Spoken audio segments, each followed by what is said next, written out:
Ah, la Révolution française, qui marque le soulèvement du peuple face aux abus du roi et de l'église. Liberté, égalité, fraternité! Ça vous dit si on jette un œil?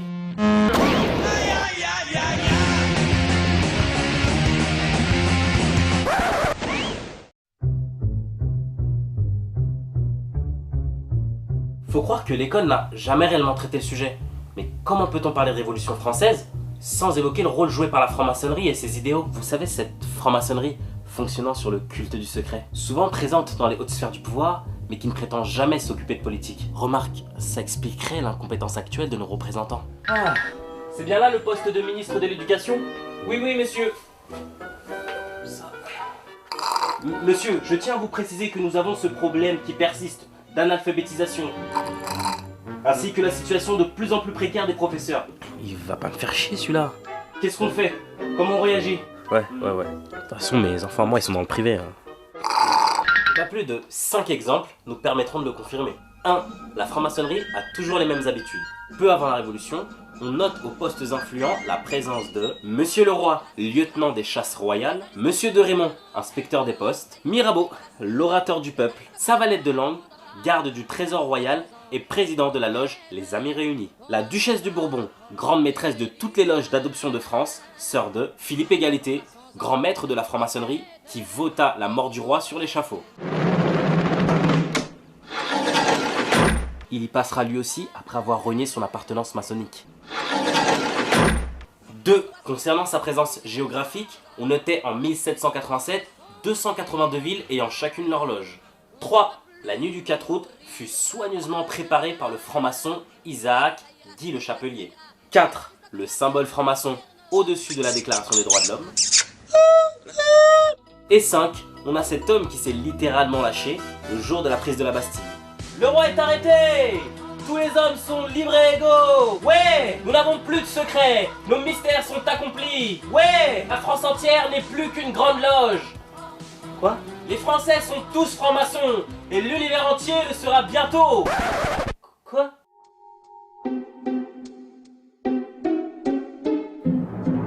Une fois ceci démontré, pour l'économie, on retrouvera l'influence maçonnique à travers un autre mouvement. Un mouvement emblématique et tant chéri par nos écoles. Les Lumières! L'idée était de faire adopter le libéralisme comme modèle économique via les physiocrates. Les physiocrates étaient issus des Lumières et conseillaient le roi. Autant vous dire que les dégâts se sont fait vite ressentir.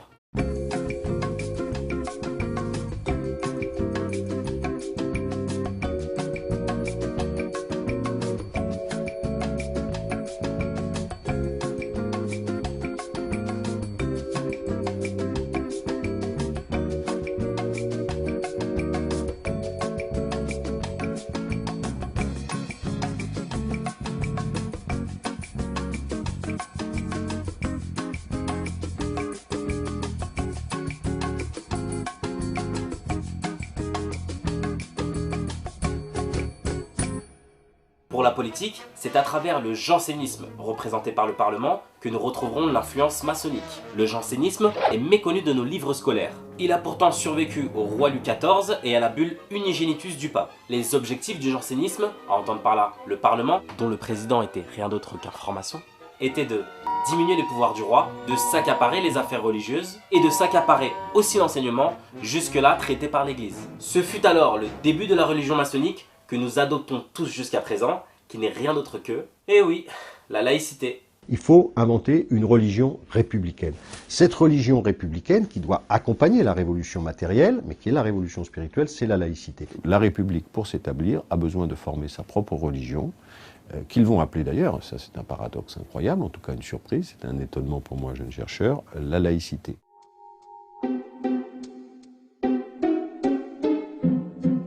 Mais d'ailleurs, qu'en était-il de l'Église?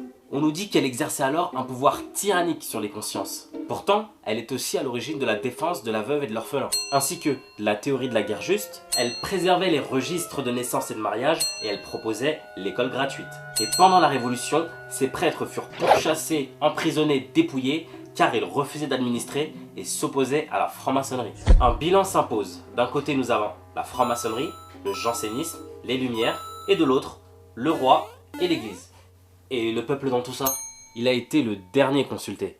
Le peuple, lui, demandait le retour des corporations, criait taxation, un droit et un privilège de l'ancien régime. D'ailleurs, c'est peut-être pour cela que les grandes figures révolutionnaires avaient du mépris envers le peuple.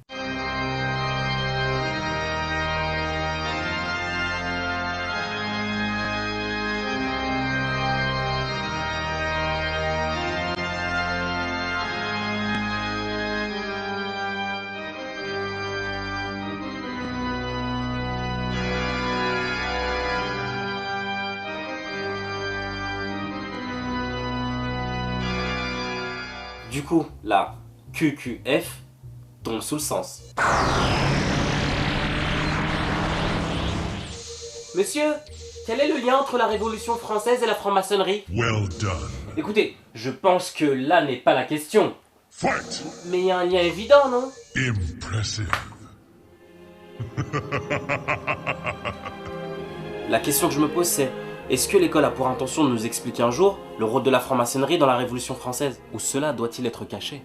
Peut-on nous expliquer pourquoi la franc-maçonnerie, dès 1787, s'est affiliée avec des brigands et des malfaiteurs de profession? Peut-on nous parler des abus du Parlement qui n'hésitaient pas à se mettre en grève et à ruiner l'économie? On nous a toujours parlé du slogan républicain, sans jamais nous parler du décret Allard, la loi Chapelier et la loi des suspects, qui sont en totale contradiction. Et pour finir, est-ce si étonnant d'apprendre que l'école a naturellement été récupérée par la franc-maçonnerie? Jusqu'à un certain Jules Ferry, franc-maçon, et détail qui semble avoir échappé à nos manuels scolaires, raciste.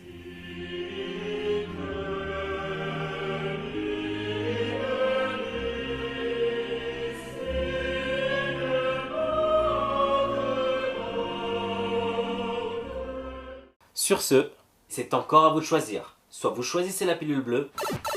Bon retour dans la matrice. Ou vous choisissez la pilule rouge. Et c'est à vous que je donne rendez-vous pour le prochain Restez débranchés.